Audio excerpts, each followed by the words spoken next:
Welcome back. The Supreme Court has just ruled against a law that bans conversion therapy for LGBTQ plus kids in Colorado. It's one of about 24 states that had previously banned the practice. The High Court majority siding with a Christian counselor who argued the law banning conversion therapy violates the First Amendment. The justices agreed that the law raises free speech concerns and sent it back to a lower court. There was only one justice that was in the minority decision here, and that was Ketanji Brown Jackson. But all 8 of the other justices ruled with the majority here. President Trump and his administration have come out in support of that Christian counselor. So a big development there. Also today, the Chicago Bulls have cut Jaden Ivey after comments that he made about the NBA's promotion of Pride Month. That the world can proclaim LGBTQ. Right? They proclaim Pride Month and the NBA. They proclaim it. They show it to the world. They say, come join us for Pride Month, to celebrate unrighteousness. So how is it that one can't speak righteousness? How is it one that how are they to say that this man is crazy? So the team cut Ivey due to what they consider conduct detrimental to the team, but in a follow-up video, he says that he's been rehabbing his knee injury and he's not been with the team. He also called out superstars like Steph Curry and LeBron James for being hypocritical to their proclaimed Christian faith. And also we have a woke sports analyst here named Emmanuel Acho. He chimed in on the situation. Listen to him. There is freedom of speech, but freedom of speech does not necessarily mean freedom of consequence. I also will remind everybody, starting from the sports perspective, your talent will make room for you. Not everything that's legal is going to be biblical. Render to Caesar what is Caesar's. Also have to understand, you have to be wise, discerning, and tactful as to how you speak and when you speak and who you speak to.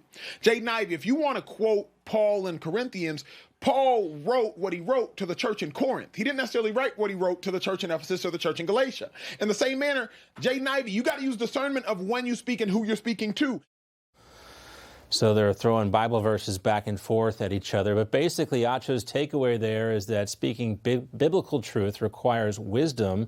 And Ivey apparently used scripture out of context. But he argues that there was the Apostle Paul who wrote his letters to the specific churches, not to the general public. In other words, know your audience. But the question for the NBA, though, is now, where is the line between one's freedom of speech and one's right to practice their religion? Let's welcome in now Driena Sixto. She's the Spanish language media director for the Lincoln Media Project, alongside Ian Haworth, a syndicated columnist. All right, so interesting question here.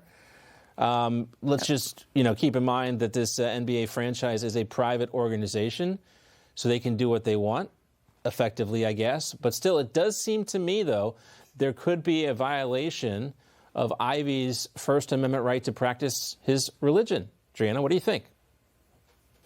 I think that the whole, you have freedom of speech, but you don't have freedom of the consequences has become the go-to excuse for modern censorship, right? And when large institutions, when large platforms are getting to decide what is okay speech and what isn't, I think that becomes a much more broad problem. I also think that the reason that this is happening is specifically because his beliefs are Christian. Because if he were, I think, of another background, if he were Muslim and said, I have strict Muslim beliefs, and because of that, I don't believe in homosexuality, that's what I think. I think they would have thought twice, the NBA would have thought twice about taking him off the team. But I think this is just showing that large institutions work together to determine for the public what is okay speech, what is not okay speech, and to deter more people from speaking up on what they believe. And again, I am a free speech absolutist, and whether I agree or don't agree with his comments is irrelevant. I think he has a right to make them, and that has nothing to do with how he plays his sports on the court. Yeah, Ian, what do you think when it comes to a person's right to practice their religion? This is against the biblical view of what God and Jesus taught about homosexuality. The fact here, too, is the players are in many ways forced to promote Pride Night.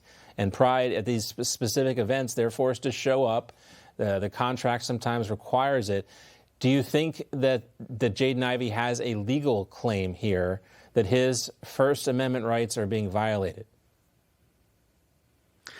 I don't think so, but I think we're all kind of missing the point largely. And I think we all agree that there is a line when it comes to speech. If you're working for a private organization, there are some things they don't want you saying. Let's think of the most extreme thing. I want to barbecue puppies every single weekend. If you said that, they might not want to hire you. But what he said was fairly mundane. And also, if you actually speak to sports journalists who know behind the scenes, these kind of views are not sort of one-offs. And so I think he's actually speaking to a deeper truth, which is a dissatisfaction with having to play along with this kind of marketing game with viewpoints that go against his religious beliefs. Yeah. And so I think what he said really wasn't that shocking, that offensive, that unusual. And so I think for the Chicago Bulls to come out and essentially push him out and use this as an excuse to push him out says a lot about how much of a grip the pride industry and the LGBTQ, ABCD, EFG industry has over these organizations still. I think that's more of the issue than the First Amendment thing because it's a private organization. No, I think that's a fair point. In many ways, we think about these victories that have been won over these woke mobs, but they are very persistent, and their staying power is obvious in situations like this one. You guys may not be aware, I don't know if you guys celebrate National Trans Awareness Day or Trans Day of Visibility, which I believe that's what this is here. But yeah, Democrats are celebrating this trans rights or human rights. They say on X, this Transgender Day of Visibility, we honor the resilience of transgender and non-binary Americans and celebrate their incredible courage. Ian, can you imagine if Kamala Harris had won, what we'd be witnessing today? There'd be like parades up and down Pennsylvania Avenue. Oh, I think that's a question we should ask ourselves every day of like, what if? It's crazy to think about the amount that's happened in the first year of Trump's administration. I frankly do not understand why trans visibility is a thing when they are the most visible people. 6'5" men who are 300 pounds marching around with a dress. They're pretty visible. Yeah. I think this is all a little silly. I think we're pretending as if they are great victims in our society. I'm sorry, they're simply not. If you want to be transgender, go for it. I really don't care. But to pretend you're sort of breaking some kind of trans glass ceiling and you're a hero and you're brave and you're resilient, I think it's just silly. I think it's just Democrats pandering to yet another minority group that is really, in reality, so small it makes no difference electorally. It really plays into the same kind of thing we were talking about in the NBA of playing up to the pride issue. But you know what it does, though? I want to get Driena on this, too. But, Driena, what it does is it forces people like us to be, put on the spot sometimes by these leftists and say, you don't support these people, so therefore you're some sort of bigot, you're some sort of misogynist or some sort of racist or whatever, that whole intersectional, you are not supportive, you're not an ally. And that's the utility of all of this stuff, is that they can isolate common sense people from the rest of the crowd that will just go along with it.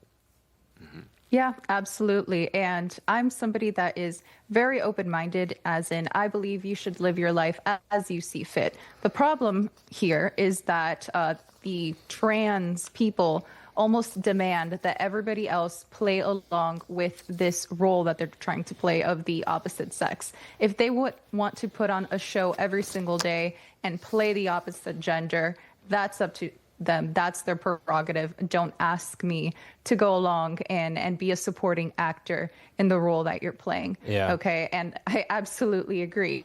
The last people that need a day of visibility are trans people. Yeah. We could tell. Unfortunately, every time there's a mass shooting, it seems to be one of the transgender days of visibility because the shooter recently, in a lot of these cases, has been a trans person. All right, Driena, Ian, stay with us. More to come with our panel in just a little bit. Information. Truth is freedom. is Newsmax. It's real news for real people.